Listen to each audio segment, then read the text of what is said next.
Tudo bom? Boa Tudo tarde. bem aí de feriado? Boa tarde. Sim. Oi, professor, e você? Fui bem, tranquilo. Deixa eu achar aqui minha listinha de chamadas. A gente já começar aqui. Tá aqui.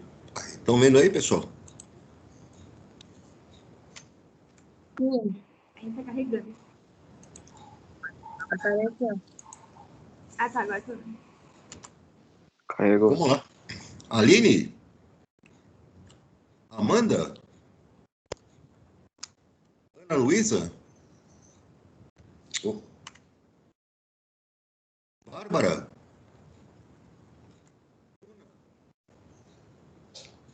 Beatriz? Presente, professor. Camila? Bruna presente, Presente, professor. professor. Ila? Presente. Angara? Presente, professor. Davi? Presente, professor. Emily? Presente. Gabriel Martins? Gabriel Victor? Presente. Gabriela? Presente.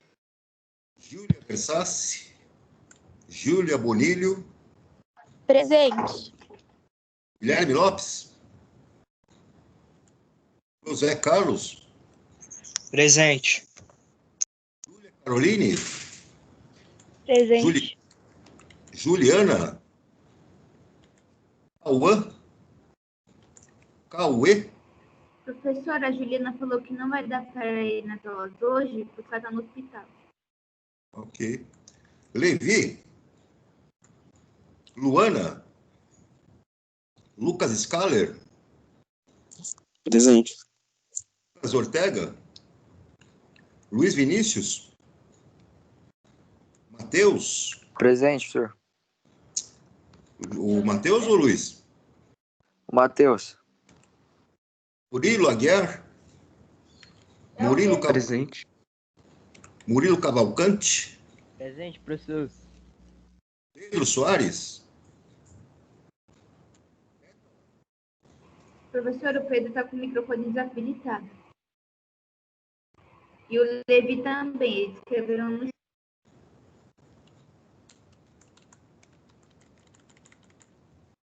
Rafael?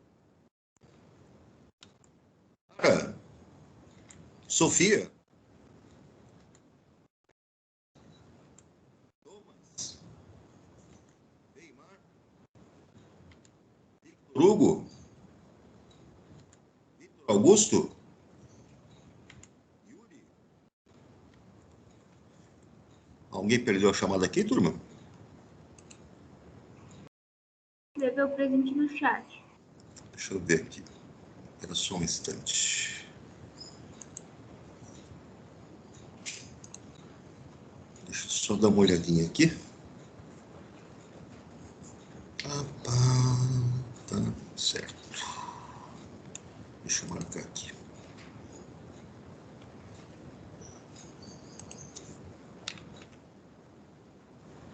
Ok. Bom, vamos lá para a nossa apostilinha. Corrigir aqueles exercícios que ficaram da última aula sobre quantidade de matéria. Vocês estão lembrados, pessoal? Eita, que saiu do positivo, que lá vai eu. Tem que colocar aqui de novo. Deixa eu ver uma coisa. Ah, não, tá aqui.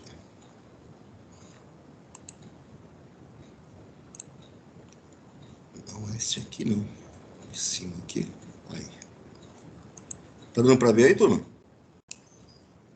Sim, professor. Sim, professor. Sim. Sim. Então, lá na página 10, né? Organize as ideias aqui na página 10. Então, nesse exercício, você tem uma tabela para preencher. Nessa tabela, ele te dá uma primeira informação. E com essa primeira informação, você vai obtendo as outras. Então, na primeira linha, ele coloca aqui o SO3, né? Trióxido de enxofre. O SO3, ele diz, a informação que ele deu de partida é que você pegou uma massa de 160 gramas de SO3. E aí você tem que completar o restante da tabela, né? Massas atômicas dos elementos. Para o enxofre, 32U. Para o oxigênio, 16U. Massa molecular. Então, nós temos na molécula SO3, 1 enxofre. Então, eu faço 1 vezes 32, dá 32U. E eu tenho 3 oxigênios. Então, eu faço 3 vezes 16, 48U. A somatória dá uma massa molecular de 80U. Qual é a massa molar? A massa molar, então lembrando, é a massa de 1 mol, né? Se a massa molecular é 80U, a massa de 1 mol, a massa molar do SO3 é 80 gramas por mol. Cada mol de SO3 possui uma massa de 80 gramas. Isso é a massa molar. Qual é a quantidade de matéria? Vejam que foi informado que nós pegamos 160 gramas de SO3. Se 1 mol de SO3 tem 80 gramas, 160 gramas é o dobro. Portanto, 2 mols. Até aqui tudo bem, pessoal? Sim. Agora vejam, qual é o número de moléculas de SO3? Vejam que em 1 mol eu tenho 6 vezes 10 a 23 moléculas. Como a quantidade de matéria é de 2 mols, eu vou multiplicar 2 vezes 6 vezes 10 a 23 e vou obter 1,2 vezes 10 a 24 moléculas.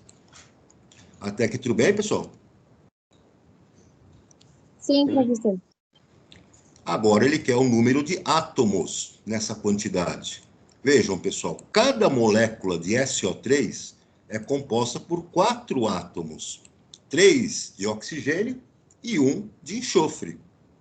Como eu tenho 1,2 vezes 10 a 24 moléculas, eu vou multiplicar essa quantidade por 4. Vou fazer 4 vezes 1,2 vezes 10 a 24. E obtenho 4,8 vezes 10 a 24 átomos. É tudo proporcional, né? Tranquilo? No momento, sim. Tranquilo. Agora, qual é o volume ocupado por esse gás nas condições normais de temperatura e pressão? Sabemos que 1 mol de qualquer gás ocupa 22,4 litros. Portanto, se eu tenho 2 mols de gás, eu multiplico 22,4 por 2 e obtenho 44,8 litros. Ok, galera? Professor, você pode me explicar novamente de onde que saiu 2 mols? Esse foi o único que eu fiquei meio na dúvida. Olha aqui a massa que foi colocada de SO3, não são 160 gramas? Sim. Cada mol de SO3 tem quantos gramas? 80. 80. Ah, tá. Multiplicando as... Então, você percebe que você tem 2 mols, né? Multiplicando 2 por 80 dá 160. Ok. Isso. A segunda linha agora, pessoal, foi informado o volume, 67,2 litros de gás, né, na CNTP. Sabemos que 1 mol de qualquer gás ocupa 22,4. Então, se eu dividir 67,2 por 22,4, eu obtenho 3 mols. Essa é a quantidade de matéria, né, presente. Aí eu vejo que o CH4, que é o nosso gás que nós estamos trabalhando aqui, ele vai ter qual massa? Bom, se eu tenho 3 mols do nosso gás, vejam que a massa atômica do carbono é de 12 e a massa atômica de hidrogênio 1.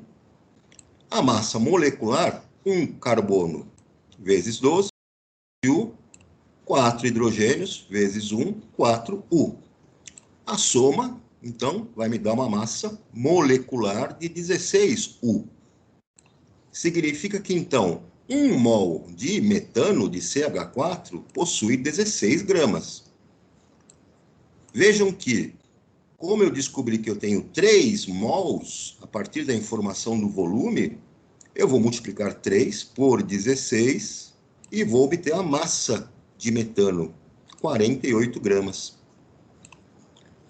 Agora eu vou descobrir o número de moléculas. Cada mol tem 6,02 vezes 10 a 23 moléculas. Como eu consegui 3 mol, multiplico isso por 3 e obtenho 1,8 vezes 10 a 24 moléculas. Cada molécula de CH4 é composta por 4 átomos, 1 de carbono e 4 de hidrogênio.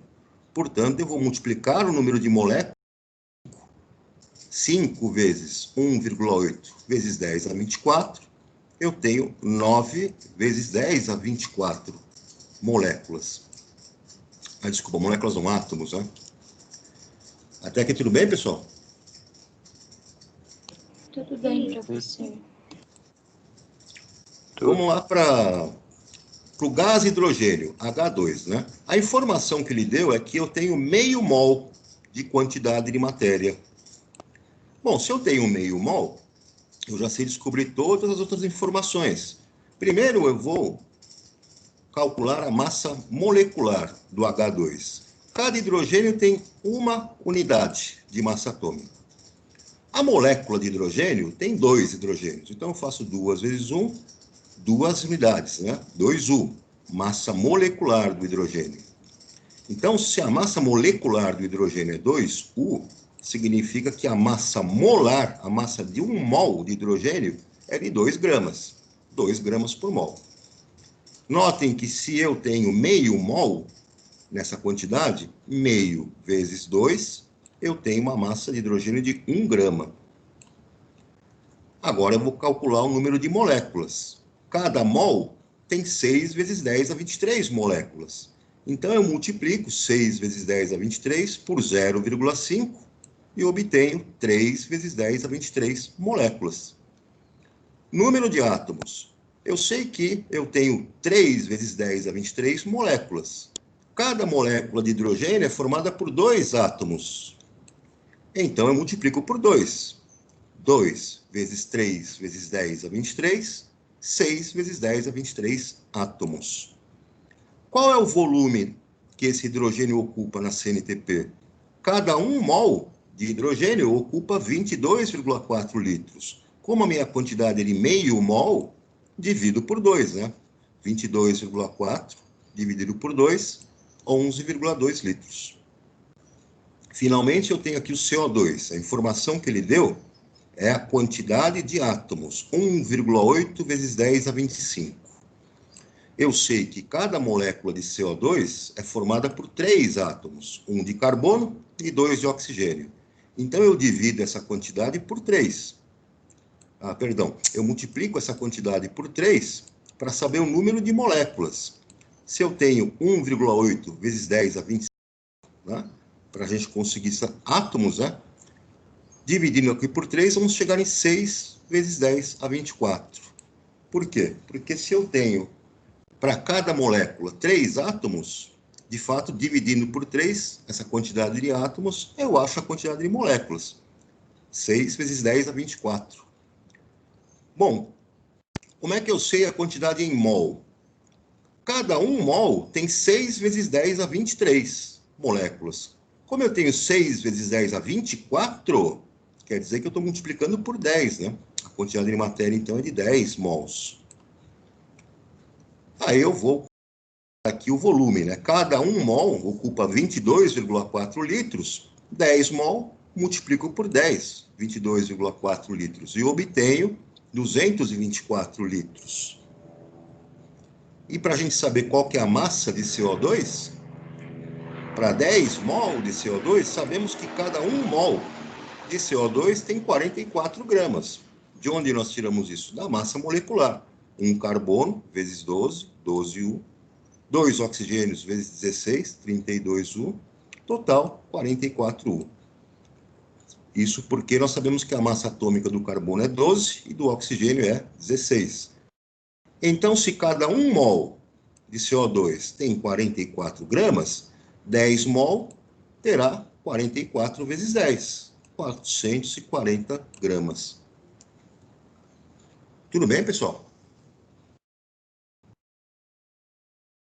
Tudo, professor. Professor, mas geralmente não multiplica o mol pelo número de moléculas? Não deveria ser 10 vezes 6,02 vezes 10 elevado a 24? Ou não? Então, 6 vezes 10 a 24 corresponde a 10 mols. 6 vezes 10 a 23 corresponde a 1 mol. Do 23 passou para 24, que é essa potência. Quer dizer que está multiplicando por 10, né? Ok, agradeço. Vamos lá adiante. Aqui na página 11. Na página 11 ele fala o seguinte: a massa atômica do elemento magnésio é 24,305. Forneço uma explicação para o fato de esse número não ser inteiro. Isso acontece porque a massa atômica é obtida a partir de uma média ponderada entre todos os isótopos do elemento. E nessa média ponderada, é claro, nós vamos obter um número que não é inteiro, né? Isso é pelo fato da média ponderada entre todos os isótopos encontrados na natureza, que é justamente o que aparece no exercício 2, né? Na natureza, são encontradas duas formas isotópicas para o átomo de cobre, sendo 75% dos átomos com massa atômica 63U e 25% com massa de 65U. Sabendo que esses dois isótopos estão presentes em qualquer amostra de cobre, determine a massa desse elemento, a massa atômica, né? Então, veja, a massa atômica dele vai ser uma média ponderada. Eu tenho 75% do isótopo de massa 63, então eu faço 63 vezes 75, mais 25% do isótopo de massa 65. Então eu faço 65 vezes 25. E divido isso por 100, porque é uma média ponderada. Isso então vai fornecer a massa atômica de 63,5 U, que é o que nós vamos encontrar na tabela periódica. Tudo bem, pessoal? Tudo, professor. Sim. Você vai ter sobre 100 porque é a porcentagem que eles dão? Ele deu a porcentagem, né? A porcentagem é a abundância na natureza. Ele falou que um tem 75% e o outro 25%, sempre vai ser baseado em 100%, né? Mas é uma média ponderada. Então, para saber a massa, sempre tem que multiplicar a porcentagem pela massa, né? Isso, Total. Isso, e depois dividir por 100. Ok, agradeço. No terceiro, ele diz aqui, ó, a cada 8 átomos de cloro na natureza, 2 têm massa igual a 37, e o restante apresenta massa atômica de 35. Com base nesses dados, determine a massa atômica do elemento cloro, né? Expresse em unidade de massa atômica. Agora, a informação que nós temos é a seguinte: você tem 8 átomos do total. Desses 8, 2 têm massa 37, é isso? E aí ele fala que o restante tem massa 35. O que eu vou fazer para tirar uma média ponderada? O que tem massa de 35 são 6 átomos. Então, faço 35 vezes 6. Mais, o que tem massa 37 são 2 átomos. Então, eu faço 37 vezes 2. E eu vou dividir pelo total de átomos, que são 8. Fazendo nossas continhas, massa atômica dele vai ser 35,5 U. Tudo bem, pessoal? Tudo, professor. Também uma média ponderada, né? Agora vem o exercício 4. Ele fala que a molécula de nitrogênio é uma substância simples formada por 2 átomos de nitrogênio e compõe a maior porcentagem na composição do ar atmosférico, aproximadamente 78%. O primeiro cientista a reconhecer que o nitrogênio se tratava de um elemento químico independente foi Antoine Lavoisier, Ao identificá-lo em alguns compostos minerais, Lavoisier o batizou de azoto, do grego a, sem, e zou, vida, em razão de sua incapacidade para manter a vida e alimentar a combustão. Depois que ele fala tudo isso para você, ele vem com a perguntinha, né, de 1 milhão. Determine o volume ocupado por 560 gramas de nitrogênio nas CNTP. Vejam, pessoal, ele deu a massa de substância, né? 560 gramas. Nós sabemos que a massa molecular do nitrogênio é de 28 gramas por mol. Por quê? Eu sei que o nitrogênio, lá da tabela periódica, tem uma massa atômica de 14U. A molécula de nitrogênio é formada por 2 átomos de nitrogênio, N2. Então, eu vou multiplicar 14 por 2 e vou obter 28. Então, a massa molar, a massa de 1 mol de nitrogênio é de 28 gramas. Veja bem, então, 1 mol de nitrogênio possui 28 gramas. E vai ocupar na CNTP 22,4 litros. Se eu pegar 560 gramas desse nitrogênio, qual será o volume que ele vai ocupar? X. Faço aqui a multiplicação em cruz, né? 28 vezes X vai ser igual a 560 vezes 22,4. Isolo o X e obtém 448 litros de N2. Regra de 3, simples. Tudo bem, pessoal? Tudo. Dúvida aqui ou não? Muito bem. Vamos aqui Não, adiante. professor. Professor, Oi? eu tenho só uma no mol, 28 mol. É vezes 14 vezes 2 que o senhor falou, certo? Certo. Isso mesmo. Mas por que tirou 14? 14 é o número da molécula do nitrogênio? Foi aí que 14 é a massa atômica dele. É a informação que você precisa para começar tudo, né? A massa atômica que você pegou lá na tabela periódica. Sim. E os 22,4 litros, aqui tem 28 gramas que está no exercício, e os 560 que está no exercício também. Mas e o 22,4? Já é o número que eles dão, né? A regra é que todo mol é igual a 22,4, né? Igual ao exercício anterior. Exato. Você, 1 mol de qualquer gás ocupa na CNTP 22,4 litros. Isso é o volume molar. É uma constante. Independente da conta, né? A menos que a conta D é dependente do exercício, é esse número. Sempre que falar num gás que está na CNTP, você vai lembrar que 1 mol de qualquer gás ocupa 22,4 litros. É o volume molar. É uma constante. Aqui no exercício 5, ele fala: ao comparar massas iguais para moléculas de glicose, C6H12O6, etanol, C2H6O, butano, C4H10 e ácido sulfúrico, H2SO4, qual delas apresenta maior número de átomos? Justifique. E o que nós vamos fazer, então, aqui? Nós vamos pegar uma base de cálculo, que vai ser uma massa igual para todo mundo. Então, vamos pegar 10 gramas, né? Vamos usar 10 gramas para todas essas substâncias e ver qual delas tem mais átomos, né? Se nós pegarmos para a glicose, a massa molar, né, da glicose, C6H12O6, se eu fizer as continhas, eu vou ter carbono 12 na tabela periódica, hidrogênio 1, oxigênio 6.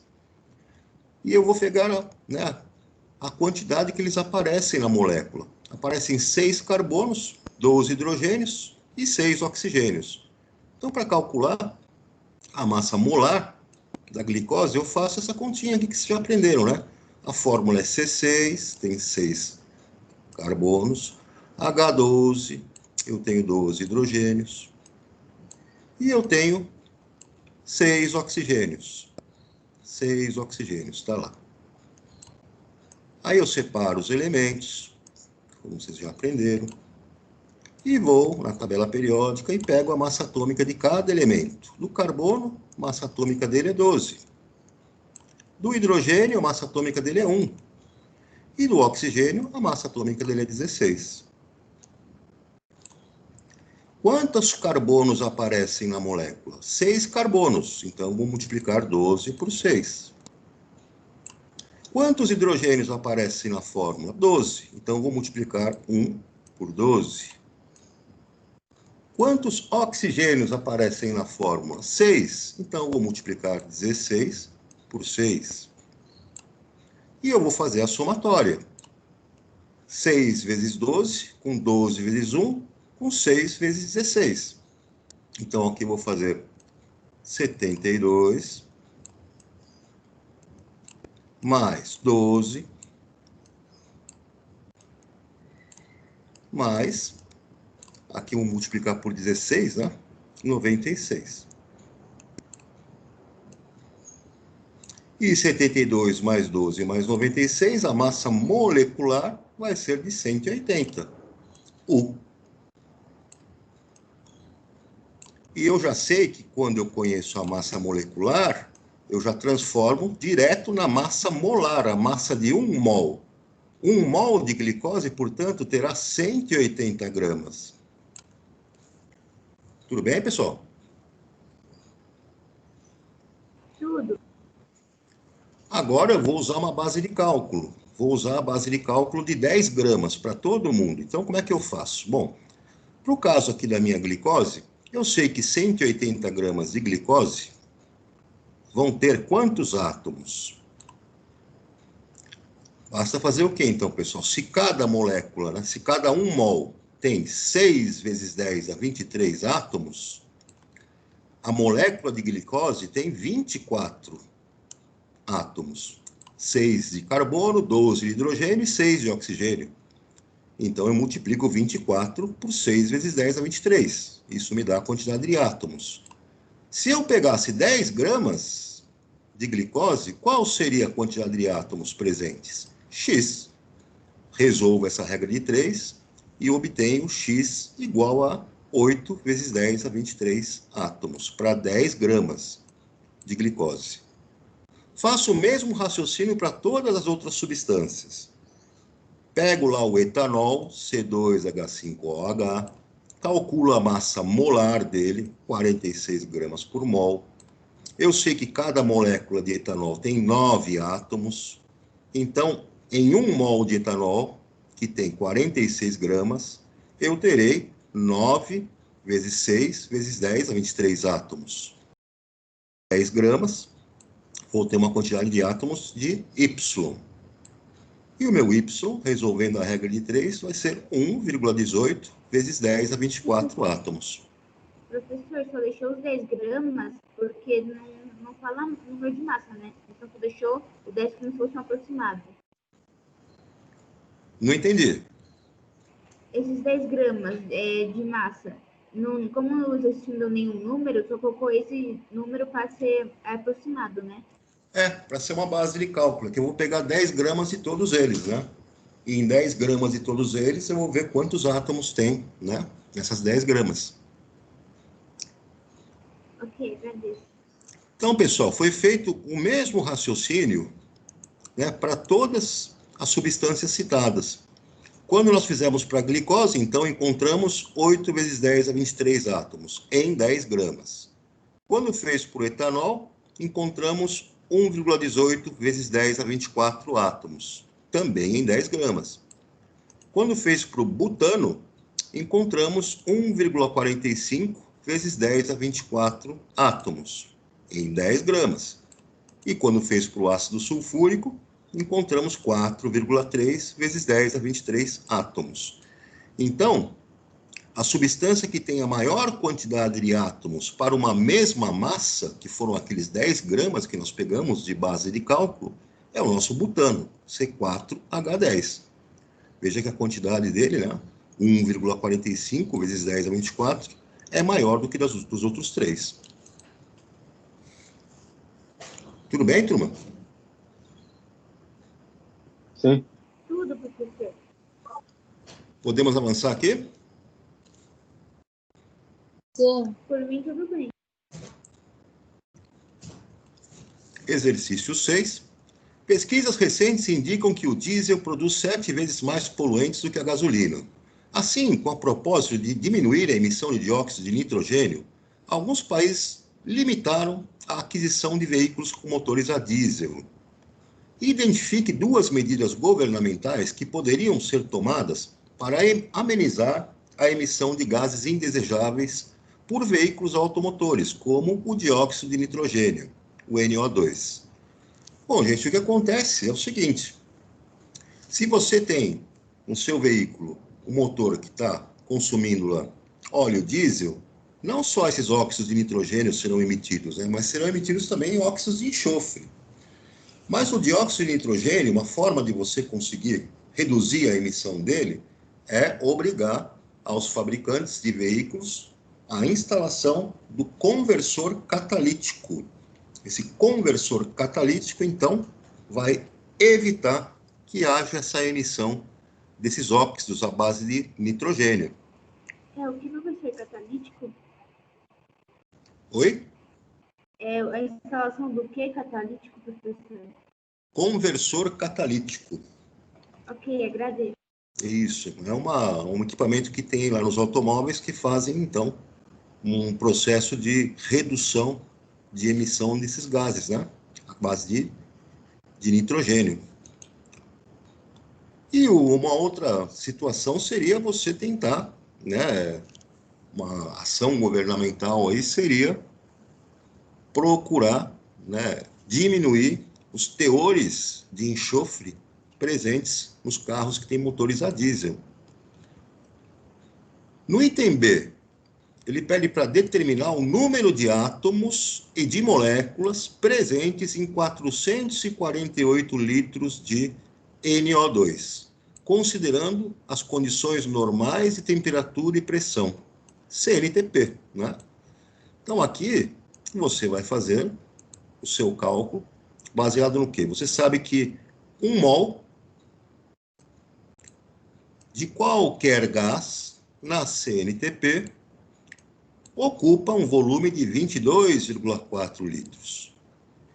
E em 1 mol, você tem 6 vezes 10 a 23 moléculas. Veja que ele deu 448 litros de NO2. Então, em 448 litros, qual será a quantidade de moléculas presentes? X. É uma regra de 3. Então, eu multiplico em cruz, né? Faço 22,4 vezes X, é igual a 448 vezes 6 vezes 10 a 23.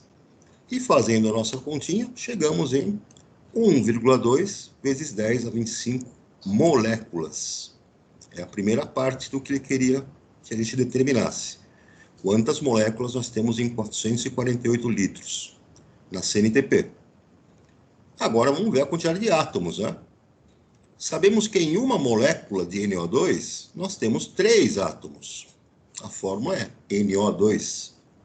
Como nós calculamos o número de moléculas lá em cima, 1,2 vezes 10 a 25 moléculas, qual será a quantidade de átomos? Y. Resolve a regra de 3, multiplicando em cruz, y vezes 1 é igual a 3 vezes 1,2 vezes 10 a 25, e chegamos em 3,6 vezes 10 a 25 átomos. Tudo bem, pessoal?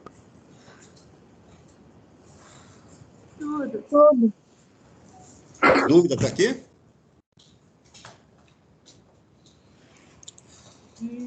Nenhuma, professor. Então, por exercício. Vamos aqui para o exercício 7. Ele fala para você aqui, dá um texto enorme a respeito do dióxido de carbono. O que interessa para nós? Ele fala que cada barril de petróleo recuperado emite no final 0,42 toneladas de CO2 na atmosfera.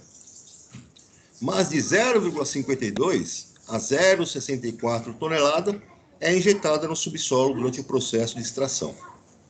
Muito bem.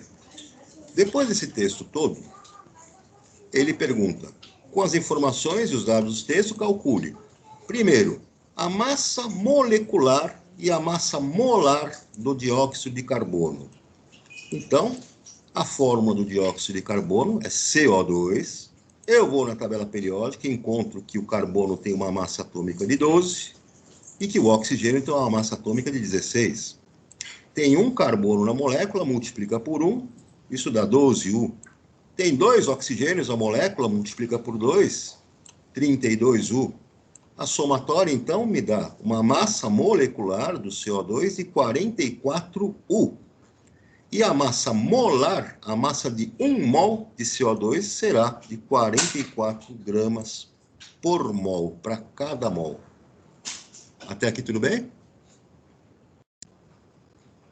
Sim, professor. Sim, professor. Tudo bem. Tudo bem.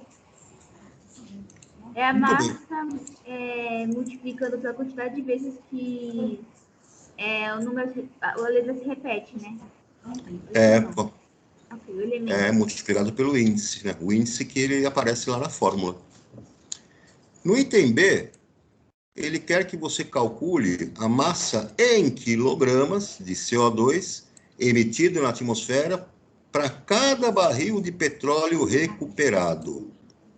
Então, veja, o texto falou que um barril de petróleo recuperado emite 0,42 toneladas de CO2. Vamos lembrar que uma tonelada tem 1.000 quilos, né? Então, se uma tonelada de CO2 tem 1.000 quilos, 0,42 toneladas terá uma quantidade em quilos de X. Resolve a regra de 3 e determina que X corresponde a 420 quilogramas de CO2. Tudo bem? Tudo. Podemos ir adiante? Tudo certo, professor. Só um momento, professor, deixa. Professor, só uma pergunta. Essa 0,42 toneladas, eu não entendi, professor. Ele tirou tudo isso do texto, né? Aqui no texto. Deixa eu destacar aqui. Sim. Aqui, ó. Tá vendo? Tá, ok. Sim, e os 1.000 quilos é só para ter mais ou menos uma ideia da conta, né? Para poder fazer a conta. Não, os 1.000 quilos... Conta, os 1.000 quilos se referem ao enunciado. Ele quer que você responda qual a massa em quilos de CO2 emitido. Ele falou que você tem 0,42 toneladas. Eu tenho que passar isso para quilos, né? E eu sei que em uma tonelada eu tenho 1.000 quilos. Portanto, em 0,42 toneladas, eu vou ter X. Então, só uma conta de 3 simples, entendeu? Só uma conta de X simples, então, tem nada demais. Só para... É uma regra de 3 simples. Tudo bem? Ok, professor, tudo certo. Agradeço. Vamos lá para o item C. Ele pergunta a quantidade de matéria de CO2 relacionada a cada barril de petróleo recuperado. Quantidade de matéria é a quantidade em mol que ele quer saber. Então, vejam, sabemos que a massa molar do CO2 é de 44 gramas por mol. Calculamos lá no item A. Sabemos que em 1 mol de CO2, nós temos 44 gramas em massa. Se a minha massa de CO2 era de 420 quilos, eu tenho que passar 420 quilos para gramas. Cada quilograma tem 1.000 gramas. Então, vou multiplicar 420 por 1.000. E 1.000 é a mesma coisa que 10 elevado ao cubo. Então, basta multiplicar 420 por 10 elevado ao cubo. Eu tenho aquela massa, né, de 420 quilos convertida para gramas. Porque na regra de 3 eu tenho que respeitar as unidades serem iguais, né? Então, qual será a quantidade em mol que eu tenho em 420.000 gramas? Resolve a regra de 3 e chegamos aqui em 9,54 vezes 10 elevado ao cubo, né? mols de CO2, quantidade de matéria. Tudo bem, pessoal? Tudo certo, professor. Parecido com a conta anterior. É o mesmo esquema. Vocês sempre vão cair numa regra de 3 aqui para frente. Vai ser sempre uma regrinha de 3 para você montar, colocar suas informações e descobrir aquilo que você precisa. Antes regras de 3 do que probabilidade. Pessoal, lei das reações químicas. Nós temos algumas leis nas reações químicas que estão relacionadas aí à conservação da massa. Se combinam em termos de proporções, e temos uma lei volumétrica, né, que se refere aí a quando eu tenho a minha matéria, né, no estado gasoso. Eu vou procurar aqui alguns videozinhos para ver se eu consigo compartilhar com vocês essa introdução desse assunto, só para ilustrar. Deixa eu tirar aqui, eu vou pôr o compartilhamento com o som. Acho que agora vai incluir som. Então, vamos ver que leis são essas, né, das reações químicas. Vou descer aqui um pouquinho.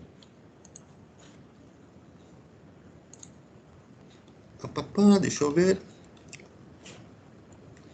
Primeira lei aqui, vamos falar aqui da conservação das massas. Vamos ver se esse vídeo está rolando. Se vocês não estiverem ouvindo, me avisem aí, tá? Tá bom.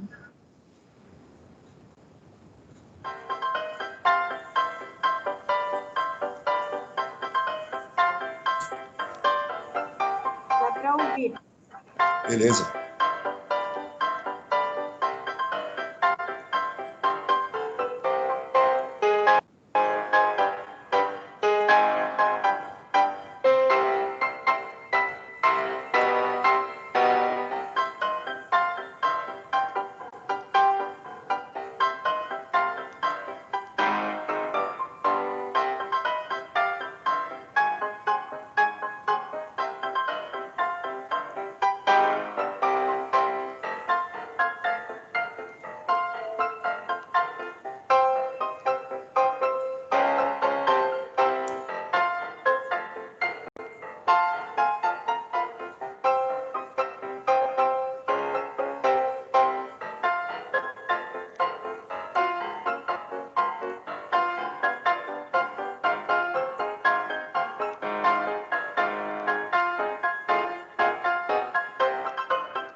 Pessoal, deu para perceber alguma coisa nesse experimento que foi feito? Sim, mais ou menos. Deu para perceber que a reação química que foi feita ali no sistema fechado dava uma certa massa, e quando ele fazia a reação no sistema aberto, a massa diminuía? Por que isso acontece? Aquela reação química estava produzindo um gás? Perceberam as bolinhas saindo ali? Não viram borbulhando? Então, quando você tem uma reação que produz um gás, se o sistema estiver aberto, esse gás escapa, não escapa? E aí a massa na balança, a balança vai medir uma massa menor do que a massa inicial. Se você fez a reação no sistema fechado, o gás não conseguiu escapar, a tampinha estava fechada. Então, a massa se conserva, o gás não escapa, a massa inicial fica sendo igual à massa no final do processo. É a lei da conservação da massa, né? Acho que eu aprendi uma... ano passado, uma breve explicação sobre isso. Isso. Vamos ver esse outro aqui, ver se dá para... A composição quantitativa de um composto químico pode ser expressa na forma da proporção do número de átomos dos diferentes elementos na molécula. Por exemplo, no sulfeto de cobre 1, a proporção de cobre e enxofre é de 2:1. A composição quantitativa de um composto químico também pode ser expressa como proporção em massa, calculada a partir da fórmula molecular do composto e das massas atômicas dos elementos. Para o sulfeto de cobre 1, a proporção de cobre e enxofre é de 4:1.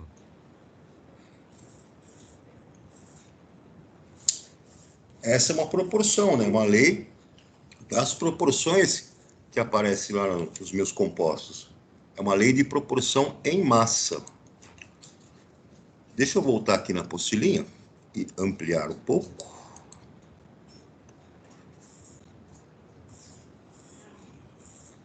Aqui tem alguns experimentos que foram propostos para serem feitos, né? E no primeiro experimento que nós temos aí, nós vamos discutir, né, o que foi feito nesse experimento. Então, ele pegou uma solução de nitrato de prata, AgNO3, de concentração 0,1 mol para cada litro, e uma solução de cloreto de sódio, NaCl, também com a mesma concentração. E aí ele colocou na balança, né, os becquerels, né, adicionou 10 ml da solução de cada um, do nitrato de prata, de cloreto de sódio, e aí o que ele fez, né? Colocou ao mesmo tempo na balança, anotou a massa inicial do conjunto, tirou os becquerels da balança, despejou vagarosamente o conteúdo de um no outro, né? Observou o que aconteceu, acontece uma reação química aqui que forma um precipitado branco. Depois, ele vai fazer o quê? Anotar, né, a massa final lá no quadro. Então, o que acontece? Os resultados que ele chega, né? A massa inicial e vai ter a massa final. Dependendo de como você pegar, né, o tipo de Becker que você usar, você vai ter uma anotação aqui diferente para cada uma das medidas que você fizer, né? Mas o que é mais importante, que são aqui os resultados, é que você viu que teve uma evidência física da reação química, porque formou-se um precipitado branco. Formação de precipitado é evidência de reação química, né? A equação da reação química é essa aqui, ó, AgNO3, aquoso, mais cloreto de sódio, aquoso, é uma reação de dupla troca, forma cloreto de prata, que é o sólido branco, e nitrato de sódio, que é um sal que fica dissolvido na água, né? Os dados obtidos pelo experimento, né, a gente consegue perceber o seguinte: se você fizesse esse experimento no laboratório, você ia perceber, através das medições que você fez na balança, que as massas inicial e final são iguais. Não houve modificação de massa no sistema. Significa, então, que há uma conservação da massa. Mesmo acontecendo a reação química, onde há uma transformação de substâncias em outras, a massa se conserva. Esse é o princípio da conservação da massa, a lei de Lavoisier, né? Que vocês já viram, ano passado, estão lembrados? Sim. O segundo experimento aqui, pessoal, é aquele que vocês viram no vídeo. Então, você pega bicarbonato de sódio, né? Você vai usar vinagre, que é uma solução de ácido acético, e uma balancinha. Se você colocar o bicarbonato de sódio no seu becker e com 10 ml de vinagre lá num tubinho e colocar tudo na balança, você vai registrar uma massa inicial. Agora, se você adicionar, né, o seu vinagre misturando com a solução de bicarbonato, acontece uma reação química que vai liberar um gás. E a grande sacada aqui é o seguinte: a evidência que você da reação química é a liberação de um gás, efervescência, é o gás carbônico que está saindo ali, né? A reação química é entre bicarbonato e ácido acético. Eu tenho a formação de acetato de sódio e ácido carbônico, uma dupla troca também. E o ácido carbônico é instável, libera gás carbônico e água. Se você medir o sistema no início e no final, você vai reparar o seguinte: que se o sistema estiver fechado, se a sua garrafinha estiver tampada, como você viu no vídeo, a massa final é igual à massa inicial, porque o gás não escapou do seu recipiente, do seu sistema. Agora, se você fizer a reação no sistema aberto, utilizando um becker, por exemplo, o gás carbônico formado vai sair para a atmosfera e você vai perceber uma diminuição na massa que está contida no becker lá na balança. Essa diminuição da massa corresponde à saída do gás carbônico do sistema que está agora aberto. Deu para entender aqui, turma? Deu, professor. Deu, professor? Beleza. Pessoal, eu vou voltar nesse assunto na próxima aula. Por enquanto, eu vou parar por aqui, que eu vou explicar depois o outro experimento que é feito aqui, quais são essas leis ponderais, né? A gente retoma isso aqui amanhã, voltamos nesse assunto para não ficar muita informação num dia só, beleza? Beleza, professor, agradeço. Tá bom, professor. Galerinha, Acho que beleza, então. Um abração para vocês, se cuidem, fiquem com Deus e até o nosso próximo episódio. O senhor também. Tchau, professor.